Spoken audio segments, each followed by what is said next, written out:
Lanjut ke finish ya. Ini stase keberapa? 4. Ya alhamdulillah. Oke, yang pertama kita bakal belajar dua ya. Yang pertama itu ada penyakitnya, yang kedua ada tindakannya. Kita bahas dengan penyakitnya dulu. Ini ada salpingitis. Ini adalah teman-teman terminologinya. Kalau OO berarti dia ovarium, kalau salping berarti dia tiba. Kalau P, kalau hysterek berarti dia apa? Uterus. Nah, ada salpingitis lah. Salping plus itis itu apa? Peradangan kan? Itu kan salpingitis ada peradangan di juga falopinya gitu. Kok bisa gitu? Dia tuh bisa terjadi peradangan karena paling tentu dia karena adanya infeksi. Kalau bisa infeksi gara-gara ada dia kena infeksi menular seksual. Bisa adalah bakteri Gonorrhea atau chlamydia. Jadi ini ya terjadinya bakterinya ini ada hubungan seksual. Bakterinya itu masuk tuh. Nah, bakterinya masuk sampai ke tuba falopi, dia nyangkut di sini. Nah, kalau dia nyangkut di tuba falopi, maka terjadi peradangan di sini. Infeksi terjadi peradangan. Terjadi peradangan, maka timbul dua gejalanya ini. Ingat ya, kalau salpingitis itu ada dua gejala. Dengan tingkat aja ini, simpelnya ada dua. Yang pertama adalah lower abdominal pain atau nyeri abdomen bagian bawah. Biasanya itu dia di regio inguinal dextra atau inguinal sinistra, dan biasanya dia itu unilateral. Yang karena nyeri itu sifatnya lokalis saja, bagian yang terkena doang. Jadi kan satu doang kan biasanya. Dia nyeri di regio inguinal dexter atau sinister.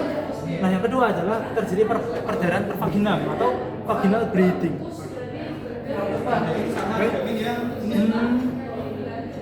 Terus kalau ada ini kan ada perdarahan. Nah, perdarahannya itu dia bisa keluar lewat vagina atau bisa keluar kantong abdomen. Karena kan ovarium sama tuba falopi dia nggak bergabung kan. Ada celahnya, jadi dia bisa keluar ke kantong abdomen. Kalau dia keluar ke kantong abdomen, dia nempel ke peritoneum. Ini adalah peradangan peritoneum, namanya peritonitis. Nah, peritonitis nanti gejala adalah nyeri tekan di abdomen itu. Abdomen dicentuh, dia bakal sakit. Itu peritoneum. Oke. Yang adalah kehamilan etopik. Apa itu kehamilan etopik? Jadi kehamilan etopiknya adalah orang ini hamil, tapi implantasinya itu bukan di tempat yang seharusnya. Gimana? Tempat yang seharusnya itu adalah di uterus. Harusnya embrio dia bakal nempel di uterus, lebih tepatnya di fundus uteri. Karena dia nggak nempel di fundus uteri, bisa aja dia nempel di tempat yang lain. Contoh di cervix bisa, di vagina bisa, di tuba bisa, di apa ini? Ovarium bisa, atau dia bisa keluar ke kantong abdomen. Nah, paling sering dia di tempat ini tuba uterina yang bagian ampula. Baru yang kedua dia yang ismus. Ya, jadi dia pada saat di ampula tuba uterina. Oke teman-teman.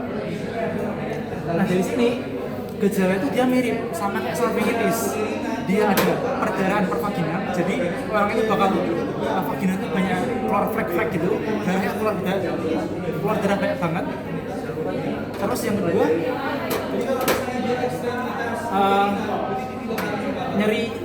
nyeri abdomen, nyeri lower abdominal pain, nyeri abdomen bagian bawah. Nah, kira-kira teman-teman apa yang membedakan antara kehamilan ektopik sama salpingitis? Ini ya, pasiennya hamil. Nah, kalau kehamilan ektopik udah pasti pasiennya hamil. Tandanya apa? Tandanya pasiennya tidak menstruasi. Jadi pasiennya A minor. Jadi kalau yang itu dia gejalanya ada dua, kalau ini gejala ada tiga, untuk namanya trias kehamilan ektopik. Yang pertama adalah A minor, dia tidak menstruasi. Yang kedua adalah lower abdominal pain. Yang ketiga adalah perdarahan pervaginam. Kalau ada tiga tanda itu, pasti dia kehamilan ektopik. Nah, kehamilan ektopik ini dia ada dua macam. Kehamilan ektopik biasa sama kehamilan ektopik terganggu. Bedanya apa? Kalau kehamilan ektopik biasa dia cuma nempel, tapi dia nggak pecah. Kalau dia terganggu, dia udah pecah. Jedor. Karena dia pecah, darah itu keluar banyak banget, perdarahan masif. Nah, biasanya kalau yang dia belum pecah, dia nggak ada gejala. Jadi aman-aman aja tuh. Kalau dia ada pecah, berarti dia ada gejala 3 tadi. Apa aja? A minor, Terus lower abdominal pain, sama pendarahan vagina, perdarahan pervaginal. Oke. Nah, karena dia perdarahan banyak banget, terus dia nyeri, pas itu nyeri luar biasa. Jadi pas itu biasanya udah pingsan karena dia nyeri banget. Terus karena dia banyak darah, dan itu bisa ngumpul di kantong abdomen. Dia bakal ngumpul di excavation recto-uterina atau kantong Douglas. Nah, karena kantong Douglas itu ada banyak darah di PT, dia ada kayak tonjolannya. Oke? Ini prolaps organ-organ pelvis, berarti dia organ-organ pelvisnya di pada turun. Ingat ya, organ pelvis ada, saya organ itu pada melorot gitu. Kenapa bisa melorot? Karena ligamentum atau penyokongnya itu lemah, jadi dia nggak bisa kontraksi, dia aksi terus, akhirnya organ itu turun. Nah, organ pelvis ya, kita mulai dari vagina. Belakangnya vagina ada apa? Rektum. Atasnya rektum ada usus halus. Oke, depannya vagina ada VU, visionanya. Bawahnya VU ada uretra. Atasnya vagina ada uterus. Itu ingat-ingat ya teman-teman. Kalau uterusnya turun, dia prolaps uteri. Kalau rektumnya yang melorot, ya rektokel. Kalau VU-nya yang melorot, dia sistokel. Kalau uretra yang melorot, dia uretrokel. Kalau usus yang melorot, dia enterokel.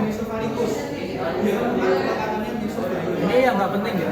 Yang penting kita tahu penopang dari organ pelvis ada 3 level. Level 1 yang paling atas, level 2 itu yang tengah, level 3 yang paling bawah. Level 1 dia ada 2 ligamentum uterosacral sama ligamentum cardinal. Ligamentum cardinal dia namanya adalah ligamentum transversus cervicis. Jadi dia mengikat vagina ke lateral. Kalau uterosacral dia uterus ke sacrum, berarti dia uterus ke belakang. Nah, dua ligamentum yang pada dasarnya dia adalah mengikat vagina, mengikat uterus. Jadi kalau level 1 ini dia lemah, uterusnya bakal turun, bakal prolaps. Tapi karena dia di atas, dia turunnya cuma setengah doang, nggak sampai ke bawah. Oke, paham ya?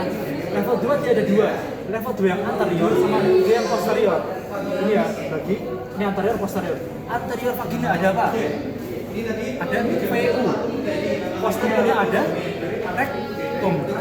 Kalau level 2 anteriornya dia lemah, itu adalah arcus tendinium, maka VU itu bakal turun jadi sistokel. Kalau level 2 posterior dia lemah, rektumnya bakal turun jadi kalau level 3 gimana? Level 3 ini dia diafragma pelvis. Kalau dia lemah, yang turun adalah yang bagian paling bawah, vagina, terus uretra, jadi uretrokel. Kalau vagina turun, vagina kan lubang kan. Yang turun adalah yang atasnya lagi, uterusnya. Jadi prolaps uteri, tapi dia karena dia paling bawah, berarti dia udah sampai keluar tuh, menonjol. Namanya adalah presidensia uteri. Ingat ya. Ini sistokel. Ini kan VU turun jadi sistokel. Yang lama adalah 2 anterior. Level 2 yang anterior. Kalau yang ini dia rektumnya turun.